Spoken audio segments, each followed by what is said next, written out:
Tell them who the hell you are. Cantera! You're watching? Manny TV, Manny TV. Yeah, you heard it. That's fabulous and cool, just like this fella. Subscribe, like to the channel right now. Manny TV, boy! You watching Manny TV, baby. Manny TV.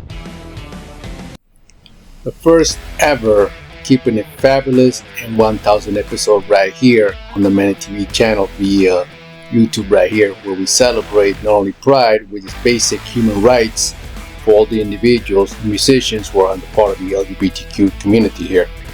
Many of these individuals who are part of the LGBTQ community, 38% of them deal with a lot of discrimination by getting kicked out of the house just because they're part of the LGBTQ department. 98% of them deal with a lot of hate crime just because they're LGBTQ. Celebrating LGBTQ and pride means you're celebrating basic human rights. The episode right here showcases this great individual who not only is not about labels, but also likes to be referred as a person who is a musician first and can bring something to the table even though it's part of the community here. Individual right here, Confreda. Check him out, see what you guys think.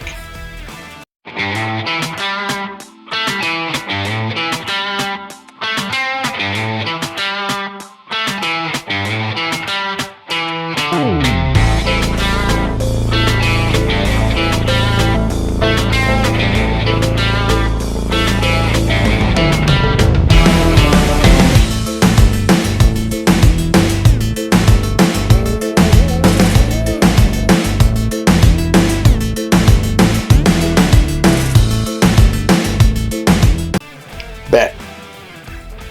Keeping it fabulous in 1000 on your end. Who is Confreda? What are your influences? What are you all about? And keeping it fabulous in 1000 out there so everybody can know who you are and what you're all about. Go through. Of course. Yeah, well, Cantera is me. Cantera is my music project. I am from Mexico, so it has always been about showing my roots and my identity as a Mexican, as a Latin American. Pero también it's a space where we can all sing together. That's basically the concept of Cantera.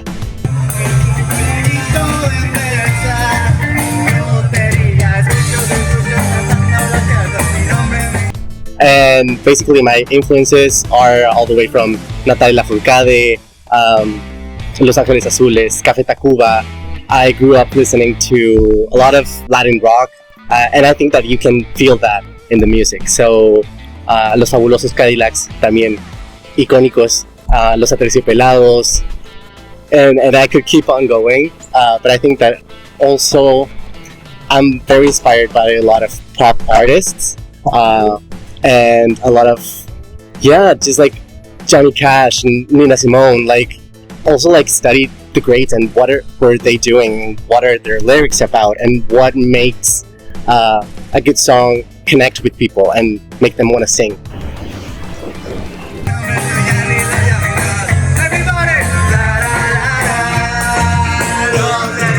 Bet. Keith Richards, the legendary guitarist of the Rolling Stones, stated that songwriting is much like being in a bar when you basically pick an idea and you simply roll through it. Mick Jagger as well said the same thing. Also, he implemented it doesn't mind using the tool of AI, yet he would like to have some sort of a human input into it to make it grow as organic as evolved when it comes to songwriting. In your end perspective, what do you think of that scenario there? Nowadays, how much human input can somebody put into this? More science-based nowadays, or less than art forms? Fabulous in 1000, keep it on your end. Yeah, definitely. I really like the bar analogy. It's really spot on, because how you get to write songs is you need to live. You can't write from your bedroom alone, and for that you need to talk to people and be interested in what they're about. If I work from my own experience, that would be a very shallow and narrow way. That's at least the way I see it, because whenever you talk to someone, you learn so much more about a different point of view. So the bar analogy, great.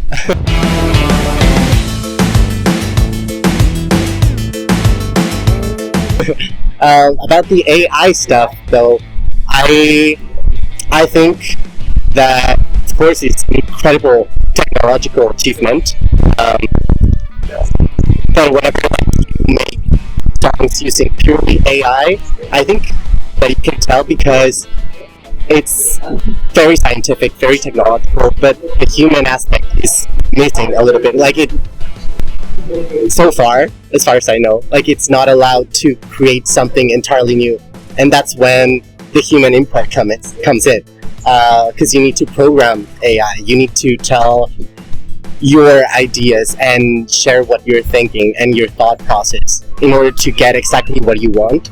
So what I'm saying is, I think that as long as you're using it as a tool, because also like if I'm right here just preaching like AI is bad, how am I gonna say that if I use ChatGPT for some stuff? Like I use it for purposes sometimes in order to bounce off ideas when you don't have like a partner with you. So yeah, I've used it and I think it's an incredible tool.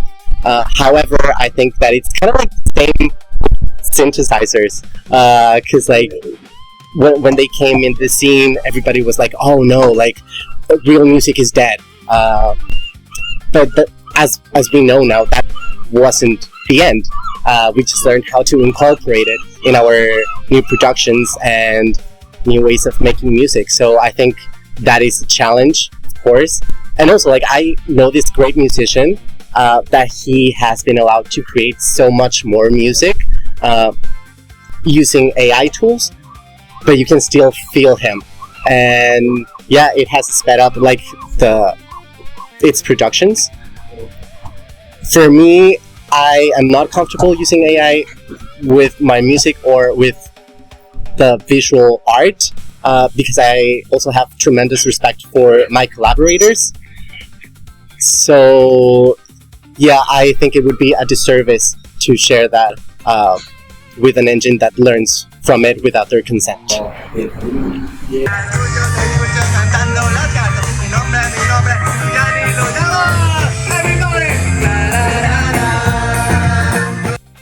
Rock en español has been replaced pretty much by reggaeton and electronica. Although it has the same angst and attitude when you hear in the reggaeton tracks right there in the modern ones, and also in the electronica types right here. The next subgenre of music coming out right now, you see somewhat of a more influence of folklore type of sounds applied into it in Latin America, or if it goes someplace outside of it, and who exactly will make the new face of that? Keep it fabulous in 1000 when you're ready. Reggaeton has been around for like in the mainstream, I would say for almost like 20 years or so. I also think that there is a cycle to everything.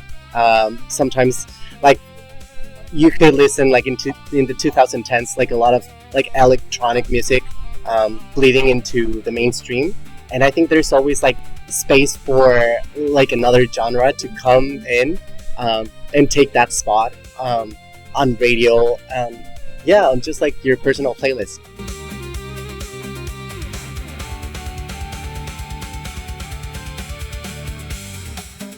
I think right now what's happening is that genres are not as defined as they used to be. Because also like looking at reggaeton artists like Bad Bunny, Karol G, even Rosalia, like at some point, who were famous because they were making reggaeton. If you listen to their stuff now, like they are trying to incorporate like their roots. Like everybody, I think it's like fascinated by incorporating like their sound from their homes, because I think now that the music is so global, how are you gonna stand out with your individuality? I think so that's what I try to do with my music. For example, we have this song El Príncipe de las Flores, and it's very cumbia infused, and we have this other song called Agua de Guayaba, which is like still like very much Latin rock. I would say that's my like the hardest Latin rock song that I have, and it's infused with like reggae and ska and regional mexicano. You know, like that's one genre that I think that it's really coming up, like regional, like folklore from different spaces. Like if you listen to Peso Pluma in Mexico, or you listen to Milotota in Argentina. Like they are really incorporating like these sounds and moving even like a little bit away from reggaeton. Not that reggaeton is still not like a very important genre, because I believe that there's a lot of culture around it. And sometimes if you don't come from an authentic place and you try to replicate that, you can really feel that, and it comes, as disingenuous.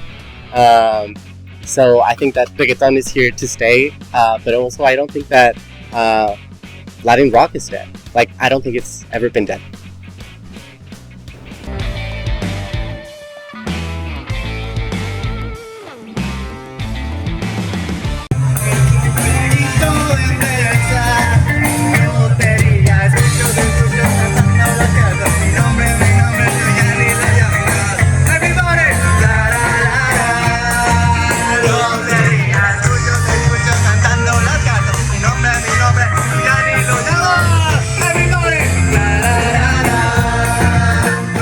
No matter what gender, no matter where you come from, whatever way you like or not, music has never had any colors, any barriers, let alone gender. This individual here said it loud and clear in his perspective, even though it's part of the community, also like any labels, it's all about being themselves and who you are. You're part of that community, and if you are in that part of the community, you need to have bravery, you need to have a lot of courage to be who you are. This person is pure punk rock, and it does it, and it keeps it only 1000 on its own fabulous way. Want to see more of this type of content? Drop a comment right now. Let me know if you want to see more of these videos and this type of episode right now on the Manny TV channel. Subscribe, hit notification as well, put a like on it, and I'll make it happen for all of you. I'll see you all as always later or on Match. Manny TV! Manny TV!